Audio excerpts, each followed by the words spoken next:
আমি আপনাদের কাছে একেবারে শেষ লগ্নে কয়েকটা কথা বলতে চাই। আপনারা যদি মৃত্যুবরণ করতে হয়, করতে রাজি আছেন? হাত তুলে দেখান। আছেন? রাজি আছেন? নিজের জীবিকার জন্য, জীবনের জন্য, ভোটাধিকারের জন্য, এই দেশের জন্য, সমাজের জন্য, হিন্দু মুসলমানের সম্মান রক্ষার জন্য, এই দেশে নিজের নাগরিকত্বকে টিকিয়ে রাখার জন্য আগামী দিন যদি প্রয়োজন হয় মাথায় কাফনের কাপড় বেঁধে ময়দানে নামতে কারা কারা রাজি আছেন? হাত তুলে দেখা। নারায়ে তাকবীর, নারায়ে তাকবীর। লেকচারার্স অ্যাসোসিয়েশন অফ বেঙ্গল, বড় ভাইজান পীরজাদা মহিবুল্লাহ হুসাইনি ভাইজান, নারায়ে তাকবীর। আমরা যাদের ভরসা করেছি, যাদের বিশ্বাস করেছি, যে সমস্ত লিডারদেরকে আমরা ভোট দিয়ে জিতিয়েছি, আমাদের বক্তারা বলার চেষ্টা করেছেন, ভোটের সময় তারা বাড়ির সামনে এসে হাত পাতেন। আজকে যখন এক একটা ওয়ার্ডে এক একটা বিডিও অফিসে হাজার হাজার মানুষ যখন অসুবিধা ফিল করছে, বয়স্ক বৃদ্ধ মানুষগুলো তারা অসুস্থ হয়ে পড়ছে, ডাক্তার দেখাতে গিয়ে চিকিৎসা নিয়ে নাকে নল দিয়ে অ্যাম্বুলেন্সে করে যখন যাচ্ছে, যারা নেতাগুলো ভোটের সময় বাড়িতে আসে, বুথে বুথে যায়, তারা আজকে বিডিও অফিসে কেন নাই? এর জবাব একদিন বুঝে নেব আমরা।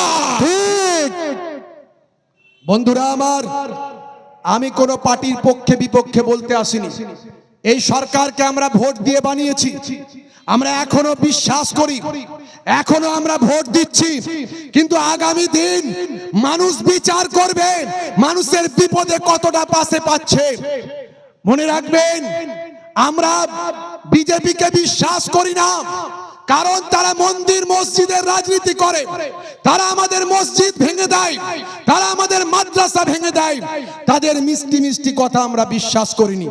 যদি কোনোদিন তারা আমাদের বিশ্বাস অর্জন করতে পারে তখন আমরা ভেবে দেখব, কিন্তু আমাদের ভাবতে হবে আগামী দিন যে সিচুয়েশন তৈরি হয়েছে, আগামী দিন যে অবস্থা তৈরি হয়েছে, লেকচারার্স অ্যাসোসিয়েশন অফ বেঙ্গল, আপনারা আমাদের কথা শুনে বুঝতে পাচ্ছেন আমরা কোনো পলিটিক্যাল দলের দাবিদারি করি না, আমরা কোনো মৌলানা মৌলভী ইমাম নয় যে কারো দলের দাবিদারি করব। লেকচারার্স অ্যাসোসিয়েশন অফ বেঙ্গলকে হাজার হাজার কোটি কোটি মানুষের অন্তরে থাকে। আমরা ভোটের আগে আপনাদের বলে দেব কাদের ভোট দেবেন। রাজি আছেন? নারায়ে তাকবীর, নারায়ে তাকবীর। বন্ধুরা আমার, তরুণ যুবকেরা আমার, মুরব্বিয়ানেরা আমার, আমরা মানুষের জন্য কথা বলি, আমরা জনগণের জন্য কথা বলি, আমরা হিন্দু মুসলমানের জন্য কথা বলি। লেকচারার্স অ্যাসোসিয়েশন অফ বেঙ্গলের আপনি যদি চলে যান ওয়েবসাইটে, সেখানে দেখবেন আমাদের কাঁধে কাঁধ মিলিয়ে সাধু সন্তদের নিয়ে, বিভিন্ন ধর্মের ধর্মগুরুদের নিয়ে আমরা প্রোগ্রাম করি। আমরা যখন বন্যার সময় বন্যার ত্রাণ দিই, তখন আমরা দেখি না কোনটা মুসলিম পাড়া, কোনটা হিন্দু পাড়া, আমরা জাতি ধর্ম বর্ণ নির্বিশেষে নৌকা নিয়ে খানাকুলের প্রত্যন্ত হিন্দু গ্রামে মুসলিম গ্রামে আমরা যাই। আপনারা আমাদের বায়োডাটা দেখুন, আপনারা আমাদের ওয়েবসাইট সার্চ করুন। লেকচারার্স অ্যাসোসিয়েশন অফ বেঙ্গল মানুষের জন্য কাজ করে। আমাদের কোনো অভাব ছিল না, আমাদের কোনো অসুবিধা ছিল না, আমাদের কোনো নেতা হওয়ার শখ নাই, আমাদের কোনো লাল বাতি চাপার শখ নাই, আমাদের কোনো পলিটিক্যাল পাওয়ারের দরকার নাই। আমরা হুজুর মানুষ, আলেম ওলামা, লেকচারার্স, শিক্ষা নিয়ে কাজ করি, সমাজ নিয়ে কাজ করি। আমাদের কেন পথে নামতে হলো আপনাদের ভাবতে হবে।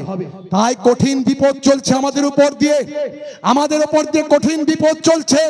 আপনারা দেখতে পাচ্ছেন অমুসলিম ভাইরাও বিপদে পড়েছেন, এটা সত্য, কিন্তু 100 জনের 80 জন 90 জন মুসলমানদের সামান্য ডিসক্রিপশন বা আমার লজিক্যাল ডিসক্রিপশন নাম দিয়ে তাদের হিয়ারিং এ ডাকা হয়েছে।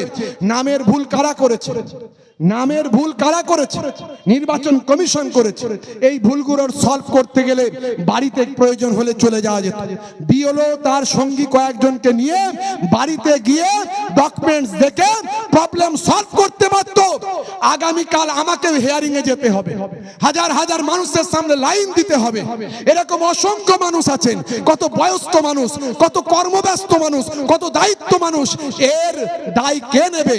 আজকে এই রাজ্যে 100 জনেরও বেশি মানুষ মারা গেল এই হিয়ারিং কে কেন্দ্র করে, এই এসআইআর কে কেন্দ্র করে 100 জনেরও বেশি মানুষ মারা গেল। আমি বলবো বিএলওদের দোষ দেবেন না।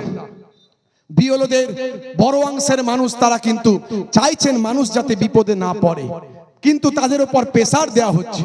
অনেক ইয়ারও তারাও কিন্তু আমরা দেখছি রিজাইন লেটার দিয়েছে। বিএলওকে প্রেসার দেওয়া হচ্ছে মুসলিম নামগুলোকে কাটার জন্য, যাতে করে রাজনীতির সুবিধা হয়, যাতে করে ভোটের সুবিধা হয়। তিনি বলছেন না, কাটতে পারবো না। এইভাবে প্রেসার দেওয়া হচ্ছে আমরা দেখতে পাচ্ছি। বন্ধুরা আমার, আগামী দিন ভীষণ চক্রান্ত চলছে।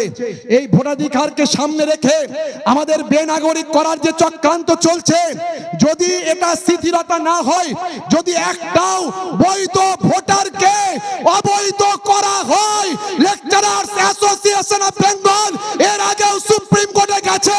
আজও মঞ্চ থেকে বলছি, আমরা আবার সুপ্রিম কোর্টে যাব ইনশাআল্লাহ।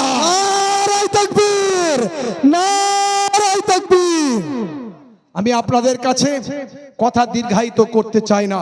আমি শুধু এটুকুই বলতে চাই, যে সমস্ত জনপ্রতিনিধিদের আমরা ভোট দিয়ে নেতা বানিয়েছি, তাদেরকে চিনে নেওয়ার সময় এসেছে। আমরা দেখতে চাই তারা মানুষের পাশে কতটা আছে। যদি থাকেন, আবার আগামী দিন ভোট পাবেন। আমি এটুকু আপনাদের কাছে বলতে চাই। আরো বলতে চাই, নির্বাচন কমিশন নির্যাতন কমিশনের ভূমিকা এসেছে।